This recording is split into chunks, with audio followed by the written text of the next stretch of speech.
बाबा नारायण दास राजकीय कला महाविद्यालय के द्वितीय वर्ष के सभी छात्र छात्राओं का एक बार फिर से स्वागत और अभिनंदन। आज की कक्षा में छात्रों हम पढ़ेंगे रीतिकालीन काव्य धाराओं के बारे में। यानी रीतिकाल के बारे में हम विस्तार से पढ़ते चले आ रहे हैं। पिछली कक्षाओं में हमने बहुत सारी चीज़ें जानी हैं और मुझे आशा ही नहीं पूर्ण विश्वास है कि आपको वो तमाम चीज़ें अब आपके जहन में अच्छी तरह से बैठ चुकी होंगी और आप उनके बारे में बहुत अच्छे से समझ चुके होंगे। बहरहाल आज हम जो बात करने जा रहे हैं वो है रीतिकालीन काव्य धाराओं के बारे में।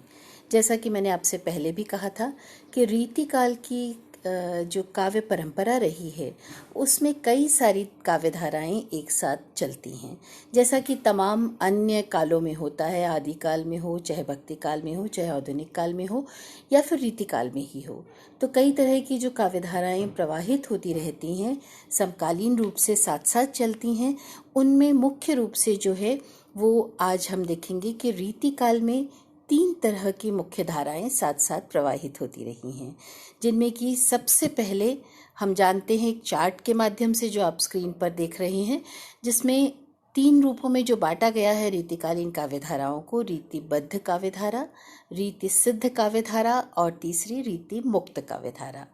यानी रीतिबद्ध जो काव्य धारा है उसके विषय में हम विस्तार से बात करते हैं। आचार्य विश्वनाथ प्रसाद मिश्र के मतानुसार रीतिबद्ध रचना लक्षण और उदाहरणों से युक्त होती है। यहाँ पर आप अच्छी तरह समझ सकते हैं कि जो लक्षण और उदाहरण हैं वो क्या हैं। वो रीति संप्रदाय से संबद्ध जितनी भी काव्यधाराएं हैं, काव्यधाराओं के संप्रदाय हैं विविध प्रकार के, चाहे वो रस संप्रदाय हो, चाहे अलंकार संप्रदाय हो, चाहे वक्रोक्ति संप्रदाय हो, चाहे काव्य गुणों की बात हो, चाहे काव्य दोषों की बात हो, इन तमाम नियमावली जो कि कविता की रचना के साथ साथ उसके लिए अनिवार्य मानी जाती थी, उसके लिए जो एक पृष्ठभूमि तैयार करती थी, उन सभी काव्यधाराओं की नियमावलियों से संबद्ध जो रचनाएं हैं वो उस रीति परिपाटी के अनुसार रचित जो रचनाएं हैं, जिनमें कि लक्षण ग्रंथों और उदाहरणों के विविध स्वरूप, विविध रूप देखने में मिलते थे। तो ऐसी रचनाएं जिनमें कि इस रीति परिपाटी के विविध जो स्वरूप है वो देखे जा सकते हैं, जिन कविताओं का आधार ही यही हुआ करता था कि वो रीतिबद्ध रचनाएं अपने लक्षणों और उदाहरणों से युक्त होने के कारण रीतिबद्ध रचनाएं कहलाती थी, और इसीलिए आचार्य विश्वनाथ प्रसाद मिश्र ने इसे रीतिबद्ध रचना कहा। लेकिन इस विषय पर थोड़ा सा विवाद था। यहाँ डॉक्टर नगेंद्र जो हैं इस प्रकार की रचनाओं के प्रणेता कवियों को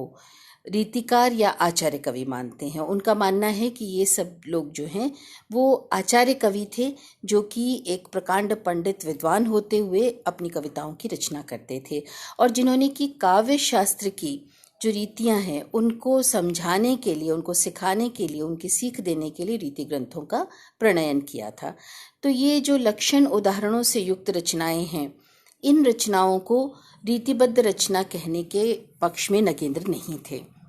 बहरहाल ये तो विवाद हुआ नामकरण को लेकर के, लेकिन मोटी मोटी चीज़ जो हमें एक आम आदमी की दृष्टि से जो चीज़ समझनी है वो ये है कि रीतिबद्ध रचनाओं में जो लिखे जाते थे लक्षण और उदाहरणों से संबद्ध रचनाएं, काव्य रचनाएं, जिनके कि कवि विशिष्ट कवि हुए हैं, देव है, सेनापति है, पद्माकर है या मतेराम है। तो इन सब के बारे में हम जब विस्तार से पढ़ेंगे तो इनकी विशेषताओं के बारे में, इनकी रचनाओं के बारे में उस समय हम कक्षा में जानेंगे।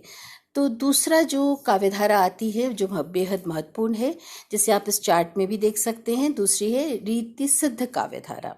यानी रीति सिद्ध काव्यधाराएं ऐसी काव्यधारा रही है जिसमें कि काव्यांग लक्षणों से प्रभावित काव्य तो होता था, लेकिन वहाँ सायास उन काव्यांग लक्षणों को कवि नहीं, आचार्य या कवि जो था वो नहीं लेकर के आता था, बल्कि जहाँ रीतियाँ स्वतः सिद्ध हो जाती थी, यानी पृष्ठभूमि में उनको प्रभावित करने के कारणों में, कारकों में ये तमाम जो रीति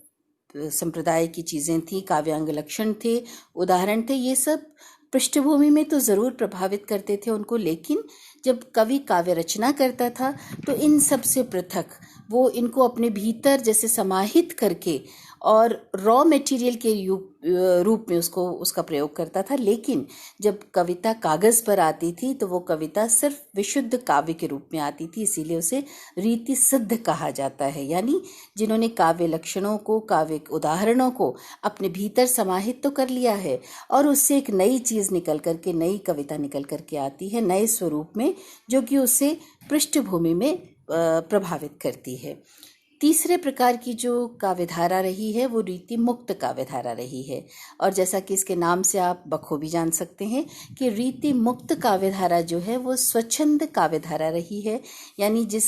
कि जो कवि हुए हैं स्वच्छंद काव्यधारा के या रीति मुक्त काव्यधारा के, उन कवियों की रचनाओं के माध्यम से हम बहुत अच्छी तरह से जान सकते हैं कि इनकी रचनाओं में किसी प्रकार की नियमावली, किसी प्रकार की बाउंड्री